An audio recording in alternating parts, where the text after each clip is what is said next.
Season 2, Episode 38. Hey,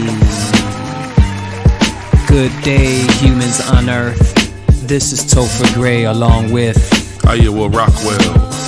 And this is the Stupid Box Podcast, where we talk about thinking outside the box of the box you are thinking outside of. I'll let you think about it.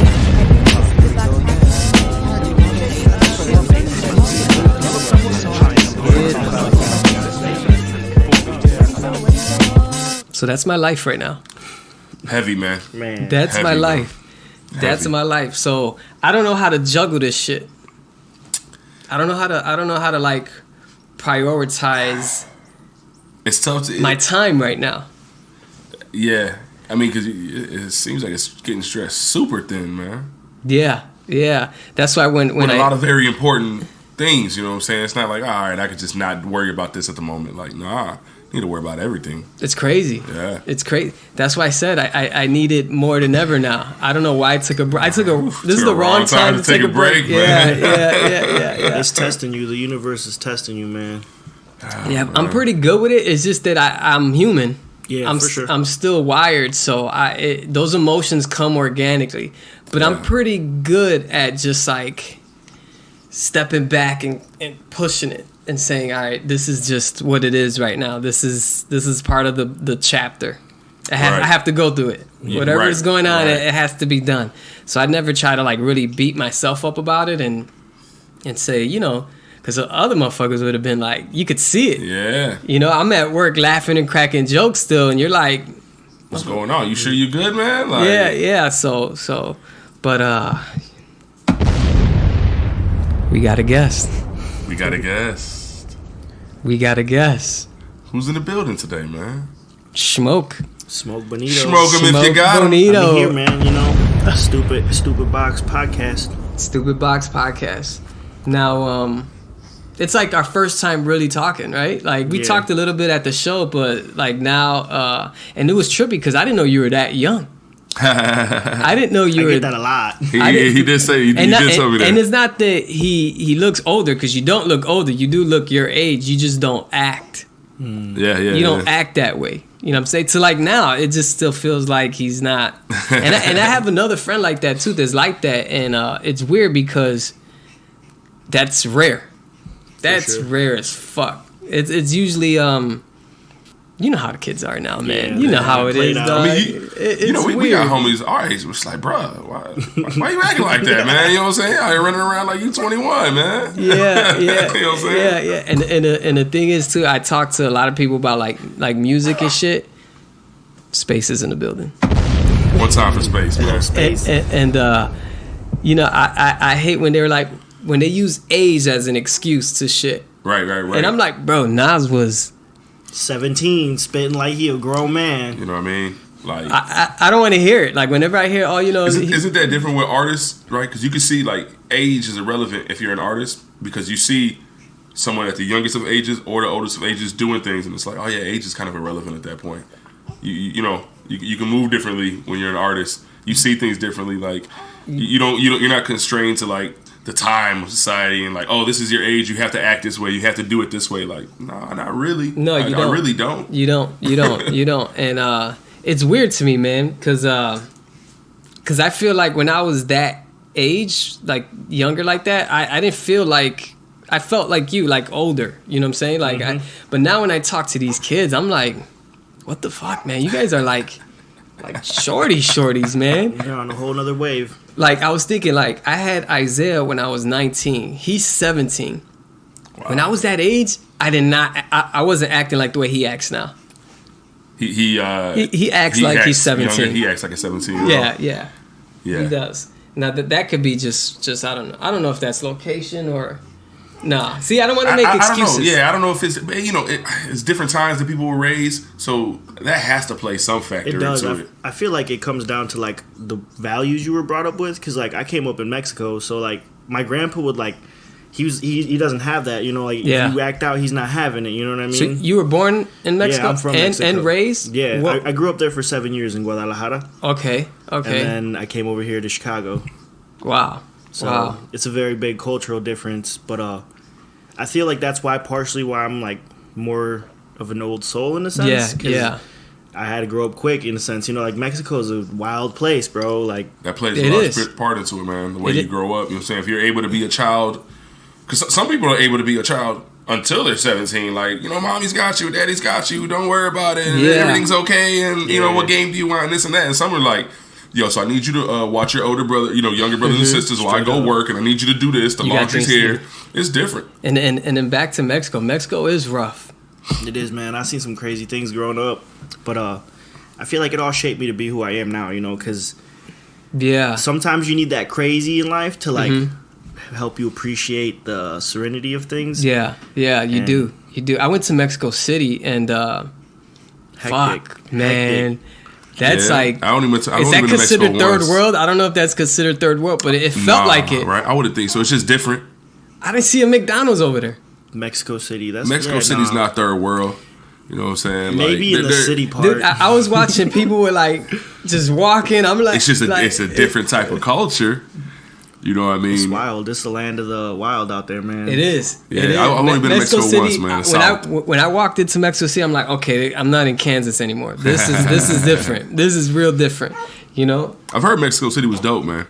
I heard it was a good time. I had some people that have gone and shit. Mexico City? Yeah. Damn, I didn't feel that way. I felt really like... I can see that from you, though, man. I can see like you're like... Maybe it was the place in Mexico City where I was staying, because I was there for a few nights. I had went for like a wedding, but we had landed there first, and it was just like... It was different. It was real different. I can see that. It was real different. But shout outs, man, to the audience, man. One time. You guys are great. I did the bomb. I did the bomb by accident. But mental health. It's a big debate, and not even debate. It's just a lot of discussions going about mental health now, right? I'll say it's a sensitive topic because some people, they only like to hear it be spoken of in certain ways. You know what I mean? Like, you can't talk to somebody about like suicide and be straight up about it, because they're like, you know, people like to get sugarcoated nowadays. Like you were saying, like some people just, like back in the day, someone will tell you straight up like, yo, bro, like that whole trying to take your life shit, no, we ain't having that. You know, like they'll probably try to beat you up for it. So that's the thing. Like, I remember back then would be like, Mom, I'm gonna go kill myself. Well, go upstairs. I'll help you. It was more that tough love. Like, you know what? You want to go kill yourself? Go ahead. I'm cooking. Like, I don't have time for your shit right now. You know. As to now, I mean, it has become a more sensitive world, right? Because people. Yeah. I mean, sensitivity levels have just been risen for good and bad. Because shit that we were insensitive to before, I look back and I was like, damn, I should have been more sensitive about this. You know what I'm saying? I was an asshole at that time. Yeah. So, but that might have shaped you too. But it might have shaped me to help understand it now. Because I might have said that and thought like, damn, that ain't gonna work. Right. How else do I get attention? Yeah. But you know, my sister going through what she's going through, the doctor had came in and was like, what'd he say? He said, well, you know, you can't do that now. Right. He told my mom, because she had said, you know, oh, you know, she told me to go kill myself after I you know, like. After you said it, I told my mom, you can't do that with her. You could have. It's different. And you know, everyone's so you got to judge the person on who their they character. are, on their character, what you can say to them. Yeah, so like, and I'm some like, people you got to give them that push so they can come back to the ledge. Some people that push is going and throw them completely off. And it's so weird now. And you know, that's good that we got you on, because you, even though you have an old soul, you probably understand why. It's because it's a lot of shorties. Yeah, that are going through it. I think it's just like people feel like they don't have hope. You know what I mean? Like, hope is a big part of it, because it's like sometimes it's just hard getting through the day. You know what I mean? And when you don't have hope, something to live for, it makes it even harder. You know, because then you get to thinking to yourself like, why am I here? I don't got, you know, like, you have a baby. That's like you live for that. You know what I mean? Yeah. Like, so some people don't have a reason to live, and they can't. They forget that it's like you can find a reason to live. You know what I mean? But they don't look at it that way. They have a one-sided point of view with things. And you know what, too, man? Live in the moment, right? Mm-hmm. Like, just live. Like, man. That was the thing I was explaining to them, was like, life's too short. And I told Felicia, I'm like, you don't gotta kill yourself. It's gonna happen. You're gonna die anyways. Like, there's no reason. And I was like, don't even rush, because it's quick anyways. Yeah. You know, you're gonna look back and say, fuck, man. You know, like, this went quick. 10 years go by in the blink of an eye, man. And you know what? There was a lot of things that I said that day out of frustration. You you know, and, you know, for the audience, my sister tried killing herself. You know, I'm gonna say it. Yeah, you know, yeah. so my mom calls me like to be superhero, and I'm not a doctor to be doing these things. So I like fush because, you know, I think when you're a trained professional, you know how to like manage your temper somewhat. True. 'Cause, dude, I was going left. I was going right. I'm like, you're a very zen dude. You know I'm a what very saying? zen dude, You- and then some of the things I would say would only make sense to me. So it's like now I look back, I'm like, why did I say that? Right. That's what you why needed did to I hear. say So that? that's all you knew how to say.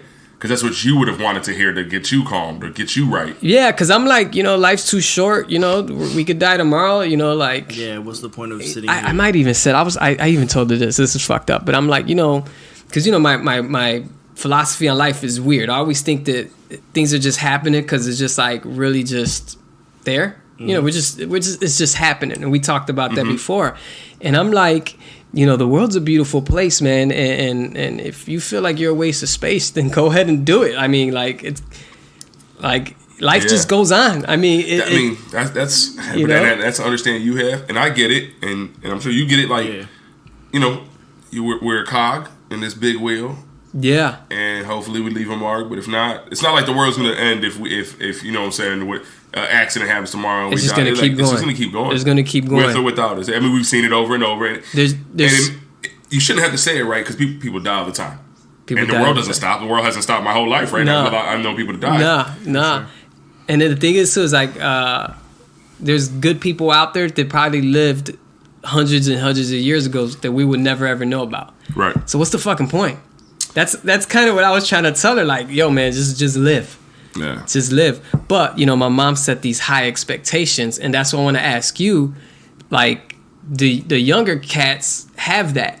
Like, it's a bar. Like, every time I talk to somebody that's, like, at the age of, I don't know, 20 to, like, 28, it's like, the bar is, I'm like, where did you guys get this bar from? You know what I mean? Like, with me, I was just always like, but whatever. I mean, let's be honest, right? Social media plays a huge role in this whole culture, right? Because you could deal with that shit, and it's still hard, and people still, you know, go the wrong route after that. But like, you could deal with that. If a bully's making fun of you or beats you up, get your weight up, do some push-ups, and you can whoop his ass now, right? Yeah. Now it's more like, man, I'm not getting these likes, and cyberbullying is a whole nother effect because there's almost no escaping this shit. Yeah. I mean, you got to get up completely offline. There's really no escaping it because they're gonna attack you from this angle, from this angle, from this. You got a bully at school. Your mom's like, you know, you're not going to that school anymore. All right, cool. You remove yourself from the situation. Yeah, and the internet's a bitch because that day when I'm going back and forth with her, she was like, she's telling me all these things that she's not doing, and she's like, vacation had came up somehow, and I'm like, motherfucker, you never even been on vacation to even know how vacation feels. Why is that a thing? Yeah. But she sees it on the internet. Yeah. She sees people on IG like by the ocean and doing it, and I'm like, it's so easy to make yourself look good on the internet. Of course, that's too easy. And I blame that too. I blame the internet. And I don't want to say I blame the internet because people need to know how to do it, but it does fuck people's heads up. It's just a major factor. You know what I'm saying? It's fucking people's heads up because you're seeing someone and you're like, yo, my life's not that good, but that person's just portraying what they want you to see. Yeah, for sure. You know what I mean? That's just the whole internet. We're putting this image out of what we want ourselves to be. No matter who we really are, no matter what our life's like. It's like, you know, you see it everywhere. You know people. Yeah. Where it's like, man, they just posted that shit. Like, I know that's not the truth. I was just with this motherfucker. I know that's not the truth. But whatever, man. That's what you want to portray yourself as.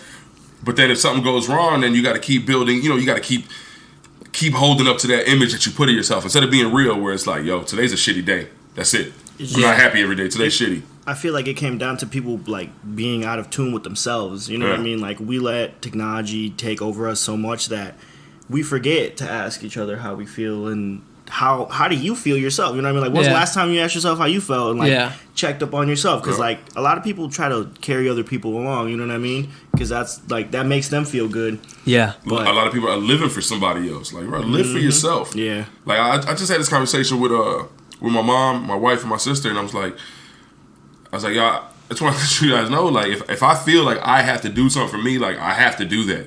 Because it's my life, right? I have to live with all my decisions, all my regrets, all my successes, all my failures. I have to live with it. everyone else could back off. No matter how much you're here for me, you love me, I get it. But you all still can back off. This isn't your life. If I do something, I'm the one directly affected by it. So for sure. People I think are out there living for other people and for other people's happiness. Yeah. And it's not selfish to say, I gotta look out for me first. Yeah.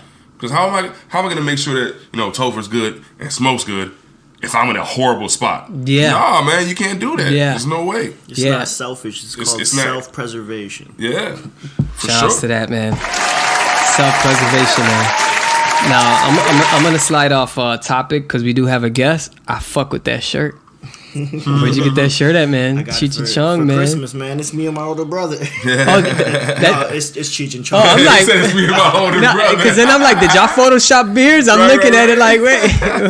I'm like, y'all looks like it, but I'm got him dropping trials and shit. Yeah. So tell the audience, man, what you do, man, because I know you got things going on. Well, I'm a producer, an artist. And I appreciate good music, and it's crazy because I started this musical journey. Like, I real life had a dream.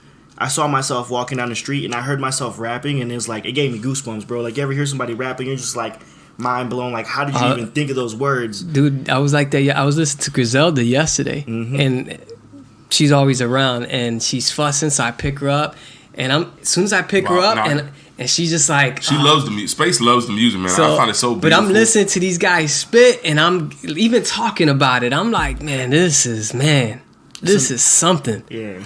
But, and out of that, I just started making music, rapping. And I got tired of using beats off YouTube. Like, got played out because I was like... million views, so there's a million other people who potentially grabbed the same beat and was like, let me rap on it, Right. Mm-hmm. So I was like, man, that's cool, but it's like, that's kind of whack to me, so I'd rather do my own authenticity thing. there. Yeah, and ever since then, I guess I was just surrounded by the right people, to be put in the position where I'm in now, to where I have Studio B and all that, It's beautiful. Yeah, man. You guys just dropped the project. Hey. Go cop it on Bandcamp. Man. Cop it on Bandcamp, man. IowaRockwell.bandcamp.com. SmokeBonito.bandcamp.com. Hold on. Going out to the hardcore hip hop. Straight up. Yeah. Only a few. Yeah. Only a few will understand and appreciate what's about to happen. Tell me about it. I want to know everything. B-sides, man. B-sides, bro. Where did we start? Edwin, man. Shout out to the homie Edwin. Shout out to the homie, Deadwin. Yeah, out here making beats. He was the guy who connected me and Iowa together, 100%. 100%. I think it might have been the last studio session he had in there. I think the one of the last studio sessions. I linked up with him right when he was getting out of here. I just went over to the studio, finally linked up, like, yo, let's merge. I'm out here rapping, you out here making beats, let's merge. Smoke having to be in the studio. Yeah. And you just vibe with people. You know what I'm saying? This whole world's energy and shit. Yeah. You just vibe with people. Mm-hmm. Some people you get to like, yo, I'm not fucking with this person ever again. It's cool. I'll be cool with you. I'm just not fucking with you. Yeah, sure. So we just vibe this shit. It was like, all right, this is a good energy we got in this room and shit. Now I was telling him the day of the show. I don't know if you get this, but like the kind of music he makes is doesn't sound forced.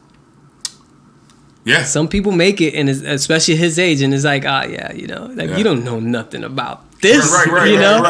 But him, I was like, it sounds like he knows a lot about it. It sounds like you know a lot about it. Like, who do you listen to?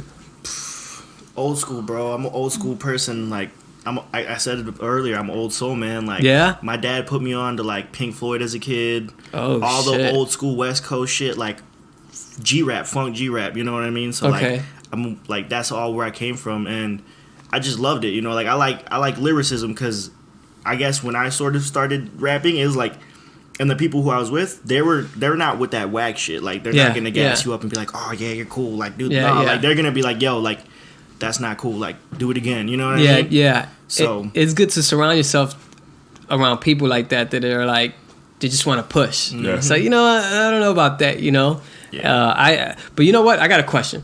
How is it working with him?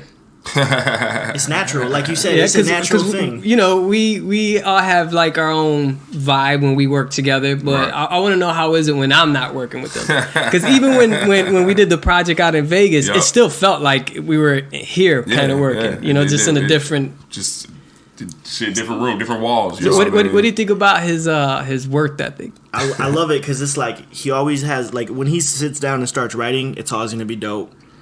But what I found even crazier about the whole B-sides thing was, like, he picked all these beats that I had made, and I had them for a long time, and I showed them to, like, a couple dozen people because I had sessions, you know, like, oh, yo, Pete, these beats.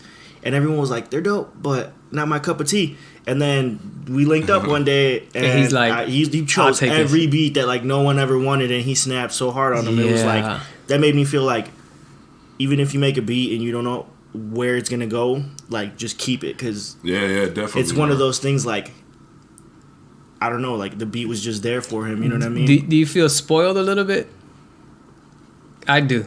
I'm gonna tell you what, when I work with him, he makes life easy. He comes in, usually smashes it on the first take. No more than 3, I think, right? No more than 3. He's like, I try, man, right? And then not only that, it's just polished. It's just I'm like, it's just easy to mix down. He has the voice that you just like, all right, this is easy. Pride in that shit, and like, it's just real organized. Like when I'm because I messed with people where I'm just kind of like, you know what, man, punch-ins. I'm like, okay, there's a punch in here. There's this, there's that. He messed up here. He wants to replay. He's usually like, I got it. This is what I want. It just comes down to, like, being ready, man. Like, he's always ready, you know. Like, so you get that too. It wasn't just shout with me. To Surf, right? man. Yeah. You stay ready. You ain't gotta be. You ain't gotta get ready. You know what I'm saying? Shout out to Surf, man.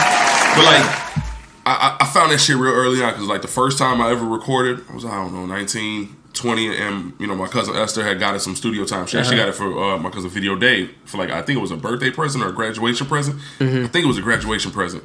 He was graduating high school, and or something to that effect.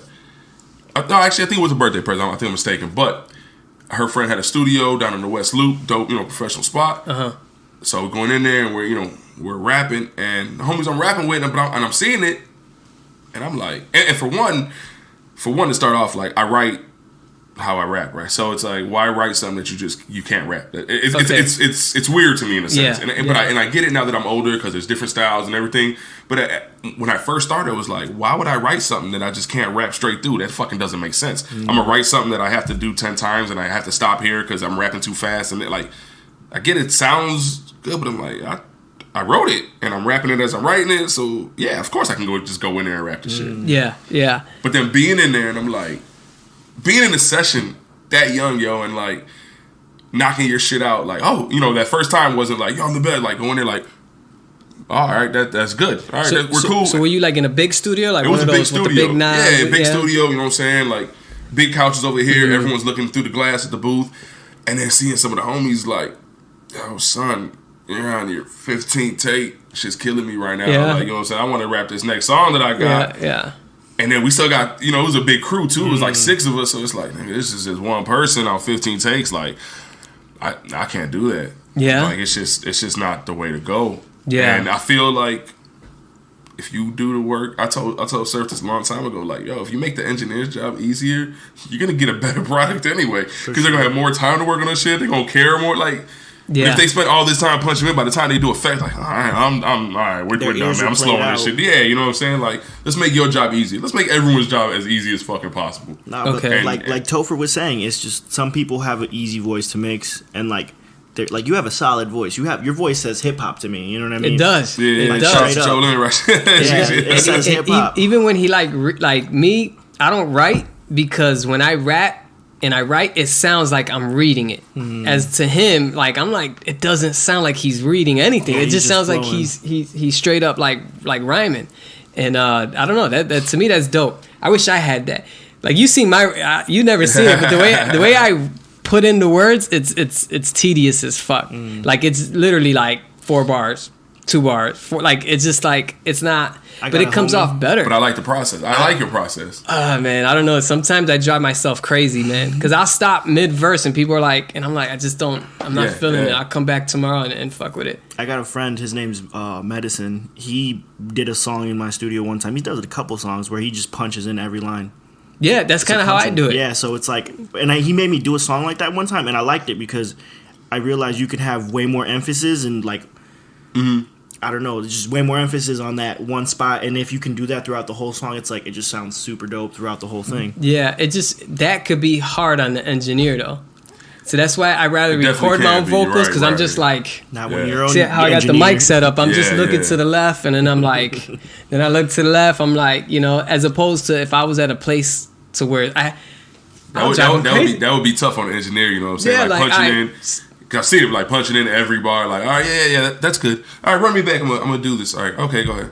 And you spit two lines and like, oh, you want me to delete that? No, that's good. Just punch me in again. Like, oh, or not even that. Sometimes it's like I run it back. Because I have to hear it. You got to hear everything, and then I'm like, all right, now I know what to add here. Yeah. So yeah, man. But how's your process of writing? Because you rhyme too. Yeah, for sure. But my process, scatterbrain style, man. Scatterbrain style, straight up. Like you said too. Sometimes I'll be like halfway through the song, and I'll just be like, yo, I'm not feeling this, and everybody else in the room's like attack mode. You know what I mean? On the beat, and I'm just like, yo, like I'm not vibing with this. I'll do like most of my songs I've recorded. I record one verse one day, wait like a week or two, and then do the next verse. All right, so this is where we test your old soul. Since we're on the subject of writing, do you write on paper or on your phone?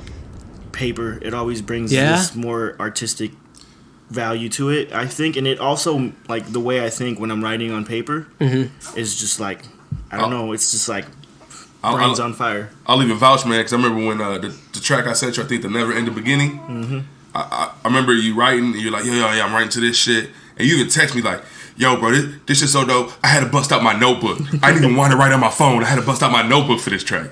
So I'm like, all right. Because, everybody don't write on paper anymore, man. And it's a lost art. Yeah. Like, seeing your own handwriting. I remember as a youngin' growing up, looking at some Pac writing. And I forgot when I came across it or how I came across it. But it was a Pac verse, and he was writing it, and it was words and pictures. So, like, instead of the word I, just the letter I, there was an eye with, like, lashes and an eyeball. And I'm like, this is some amazing shit. You know what I'm saying? Because this is art. Your lyrics, this is art. This isn't just words on paper, bro. You incorporated art instead of just writing I, like, oh, that's an I. Yeah. And you're going to rap it just as I. But you just drew that shit out because this is art for you. And I'm like, that's hella special. Yeah, it is art. It is art. It is art. Treat the paper and everything like art. I still keep all my pads, man. I have all my notepads. Well, from before when from before, yeah. All my notepads. I still got mine too. And I'm into because I have some books here to, like, Basquiat or Kurt Cobain, their notebooks, and they were made into books, and I'm obsessed with that, man. Every time I see, like, an artist, if they put out, like, their notepad and they publish it. I got Jim Morrison's. How is that? It's fucking crazy. His handwriting's so sloppy. Yeah, it's stupid sloppy, but it's just crazy. Like, it's fascinating, how they write, and, like, it's just the process that they took. You know what I mean? Yeah. I got his poetry book, but when I went to France, I went to see his gravesite. Yeah, the House of Morrison. Yeah. I went there and I was like, you know what? I'm gonna go see Jim Morrison's gravesite. At least hated it, but I'm like, you don't understand. Like, the cemeteries in Paris is not like here. They're true, huge. very true. Yeah, and everything's up. Everything is up. It just looks like a movie, and I'm like, so I'm enjoying the walk. I'm like, she's like, I got anxiety. I gotta get the fuck out of here. I'm like, nah, this is a different vibe. Yeah, that's how they are in Mexico too. The fucking panteones, that's what they call them. Yeah, they're huge. They're huge, and they're like all have like stone structures, big structures, and big monuments in a sense. A lot of folklore too, man. You go to so back to the right. Does making music sometimes give you anxiety?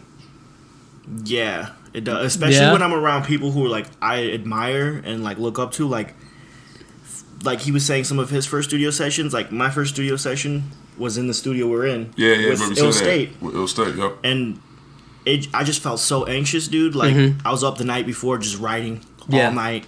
Didn't get sleep. Went in there like half awake, and then like I was just like, because I don't know, man. It was intimidating because like it's like you're around real lyricists right now, like straight up rappers, like it's crazy. And then I've gone into like studio sessions at like Miller Street Studios, and it's like $1 million setup, but I don't even feel no anxiety because I don't know, it's just crazy. Like, See, when I would go to these big studios, I never felt comfortable there. No, never. Just didn't feel like it was your place. Always. I was just like, and I've been to a lot, and I would just sit, and you could see my mood is just like, this guy does not want to be here, and I would just sit there like, you know, everybody got their pads out, and I'm just like, I guess I got to write, you know. But I always felt more comfortable at a space to where it's mine. Like I could watch TV and say, oh shit, I got an idea, and just be able to walk and do it, and then come back. Yeah, there's definitely different comfort levels to spaces. I just want to be comfortable when I write. Yeah, you just want no matter where I'm at. Those places, I felt like time too. You know, you're paying for time, and you're just kind of like, all right, now,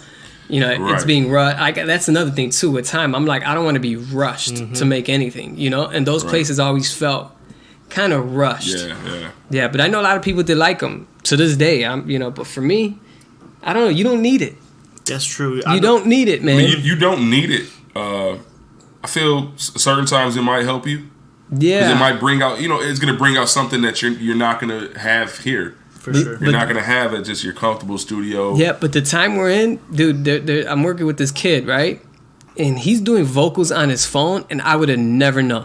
Yeah, I got friends like that too. Like, I have friends who produce songs, and they send them to me, and they're like, yeah, I just made this on my iPhone. And I'm like, what? Like, yeah, it's crazy and easy too. They're like, half hour, and I'm like, what's the point of these? Just talking to the homie, man, Kill Von Guard, the other day about this same shit. It's like, we're in a day and age where we can do everything ourselves and get help. You can reach out, but you just don't need what artists needed 10 years ago, 5 years. It's just not that. It's not, the game has changed completely. Like, people are always like, oh yeah, what studio you recording? I'm like, bro, I recorded like 8 of my albums at the crib. Yeah, like, my shit's recorded through I'm like, bro, in my kitchen. What I'm saying? Recording shit in my kitchen with a mic set up. Like, it's a home cooked meal. That's how I look at it. You know what I'm saying? That's exactly how it is. That's a good one, man. Like a home cooked meal. That's how it feels. Yeah. That's exactly how it feels. Like, a lot of the songs for the B-side, I produced most of them in my house at like 4 in the morning by myself. You know what I mean? Bro, I recorded all those songs in my one day. I wrote and recorded all those songs one day. Okay. For the whole album and shit. Like, now, just vibed out and boom, went to work. Do you need any kind of like drugs to get started? Weed is an essential. Yeah. I can go without it for sure. Like, I'm not like, oh, I need weed or I can't create. But like, it definitely helps me like think outside the box. I can do that regardless, but weed just helps the flow. You know what I mean? Mm-hmm. But I've also learned to like just do it without it, because there's times where like, yo, I'm broke, I ain't got shit. Like, rap, you know what I mean? Yeah. And so no lean or none of that. I've indulged before, but it's not like I need that to create. Like, okay. It's irrelevant. Okay. Dope, man. So this project, was it all? Cause I'm not gonna lie, I noticed the difference when that plays a part into. I mean, you could tell. Yeah. Because I've done some things sober, and I'm like, this is not how I want it to really sound, And as opposed to like the weed neon, the electric. Like, I was tripping when I wrote the B-sides. Yeah. Yeah, I was tripping that whole day. I wrote that shit. I wrote it and recorded it all in one day. Yeah. And my wife was out of town. She was at her bachelorette party. So I had the crib to myself for the weekend. And I was like, I don't want to go in. It was a summer. I was like, I don't want to go anywhere today. Saturday, like, I'm just going to hold up. Smoke just gave me a fucking folder of beats, you know what I'm saying? I'm like, I'm going to listen to the shit, see what happens, make some music, And, I was literally tripping all day. And he messaged me at like 1 in the morning, like, hey, bro, I finished it. Here's all the songs. And I listened to him, and I'm like, what? Bro, I was in such a zone. I hit up Surf, and I'm like, yo, man, I think I hit you up too. I was like, yo, man, I'm in the zone, so if you got something you want me to get on, bro, send it. And Surf sent the track International. I was like, all right, cool. And I sent it back to him in like an hour. He's like, all right, word, man. Yeah. All right, you in the zone. I'm like, yeah, bro, I'm just vibing right now. So it's like, that's beautiful. Yeah. That's beautiful, man. Shout outs to I'm not even gonna say it. But it does help, man. So the project is out. Where could we download? Get your downloads. iwillrockwell.bandcamp.com. So it's on Bandcamp. It's on Bandcamp. It's not on Apple yet. Not yet. It'll be on Apple in just a day or two. Okay. Yeah, it'll be on Apple in a day or two. Okay. It's gonna be on Spotify in a day or two, so you can stream it. You can download it on Apple. If you download it on Bandcamp, 100% profits go to the artist. You know what I'm Okay. saying? Like, Okay. you know, that's I feel like that's the artist site.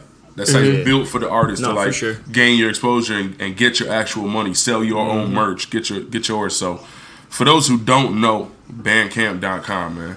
Go out there, look for new artists, stream our shit.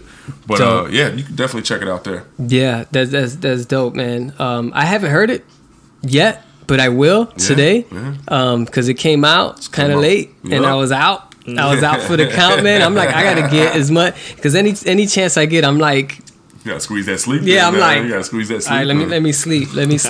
But I you know, with projects that I really want to listen to, I gotta set like a vibe. Yeah. Like well, I heard Shake's album, but that was another thing. I'm like, I have to set a vibe, but my son had like, he was thirsty for that, and I had to like be on FaceTime listening. Me and him, I'm like, that's what he wanted to do. I gotta do this shit for my kids. So I'm just like, it's good, man. He's like, what you think about it? He's texting me as we're FaceTiming. I'm like, because he doesn't want to interrupt anything. That's good. So I guess that was the vibe, and I was just tired. That's a dope vibe, though, man. Yeah, because he was looking forward to it, man. Yeah. So yeah, man. Another thing. Go ahead. I think just on Shake's album, after like I follow her on Twitter, so after seeing all this, like I haven't listened to it yet because I am gonna watch Kill Bill 2 on mute as I listen to this album. And I'll probably have it on repeat a couple times. That's a vibe. She was like, yo, because they asked her, like, oh, what movie would you say would be cool to watch this, while we listen to your album? She was like, yo, Kill Bill 2. I watched that shit almost the whole time I was making this and creating this whole album. That shit was on in the background. And that's what I love having shit on in the background. Because shit just builds your idea, right? At least for me, before you know it, like, now I'm incorporating this shit and this is on there. So I'm like, that's cool. Throw this in this rhyme and it just brings something. Just let some shit run. You know what I'm saying? Let another art medium run in the background. On the screen. Yeah. I don't know if I asked you this. I'm pretty sure I did. What inspires you? Life. Just life? In general. All the madness in it. Because it's like the whole planet is crazy, man. There's so much to this planet that it's inspiring. You can find inspiration in anything, honestly. At least from my point of view. Because... So it's just life. No books, nothing. Just no music that gets like. There's not like music that you're like, oh man, now I got to get in the lab now, or a movie. See, there's like songs that put me in the zone. Like a lot of the Alchemist shit, or like you said, Griselda. That shit puts me in that like zone. But for the most part, it's just a feeling of like, yo, I need to create right now. Like I got too much running in my head. Like I need to express. So I go hop on the computer and. Do you ever have dry spells? We're just kind of like stuck. I went like a year or two without rapping or producing, just like living life because I felt like I have nothing to say. I still kind of feel like that till today. Like I do got stuff to say, but it's like I want to drop something so prolific that it's like, yo, where were you, bro? Like what were you doing in this time that it took you to drop this? Because like people be saying nothing nowadays. You know what I mean? And that's my thing. Like I want to drop something that you hear it and you're like, whoa, like That's not just your regular, like, hey, he got in the booth and recorded a song. Like, this actually means something. You know what I mean? Damn. Shout out to Smoke Bonito, powerful, man. Powerful message. Shout out to this, man. This is a beautiful thing, man. Any last words, man? Huh? It's a beautiful thing. It's a beautiful thing, man. Yeah. Shout out to Matt. Shit, just be persistent and do what you do. Do what you like to do. You know what? Since we started off with like mental health and shit, talk to your age, man. Like, what do you want to tell them? Man, like, what advice would you give to like somebody coming up and wants to get into music and because I'm pretty sure that, like I said, your age, they deal with some kind of pressure and shit. It seems like you don't have that. It seems like you're kind of just like living. Like, what helps you with that? Get knowledge, man. Go ahead, spit. As far as like trying to pursue music, I'd say just do it. Don't listen to other people because there's always people who are gonna be like, oh, like, are you really trying to do this? Because there's so many people right now trying to make music, you know. And just do what you like to do, and don't be afraid to invest in yourself. A lot of people are afraid to invest in themselves. Like they don't want to spend money for equipment, but it's partially essential, you know. Like you don't have to go spend like 20 G's on racks and analog gear. Like you could just go get a regular microphone, a little computer, and go download freaking free software. They got so much free. That's the thing. They got so much free software now. Free software. Ableton Live is free, isn't it? You can get like a little demo version. I think you can do like even you do like a 30-day demo, right? I don't promote crack versions. No, the real thing. But and as far as like kids my age, which I'm 22, as far as like mental health, like I feel like one thing that I realized over time, because like I've tried to take my own life before, you know, I'll be real about it, and it's like, don't forget that there's always tomorrow. Like, in a sense, like you could always say like tomorrow's not promised, but when you try to be positive about it, like there's always tomorrow to start on a new page. You know? Yeah. You know, back to the subject with my sister. That was one thing I told her was, you know, the energy you give out, it's what you get. It's gonna come back. Yeah. You know, if you're good to the world's gonna be good to you. If you're shitty and you're walking around with bad energy, that's what you're gonna get back, man. But I mean, you know it, I know it, and we barely talk, and that's just common knowledge and shit, man. Yeah, man. Shout out to Smoke again, man. One time for the one time. This thing, man. This is the part where we update people. Any shows coming up? Nothing yet, but we're gonna keep y'all posted, man, because we're gonna do a B-sides release something. Show? Yeah, we're gonna have an event, you know. We gotta decide if we want it to be a little intimate, or big, but you know, we're gonna be out here, and you know what I'm saying, the music's out here, you know what I'm saying, you know where to download it, we told you, you know what I'm saying. Yes. Gonna have the albums, buy, support, you know what I'm saying, goes without being said, man. Yeah. So that's all we got for you guys today, man. Make sure to go listen to the project B-sides. I will be listening to it after this, for sure, and we're out, man. Yes, sir. Peace.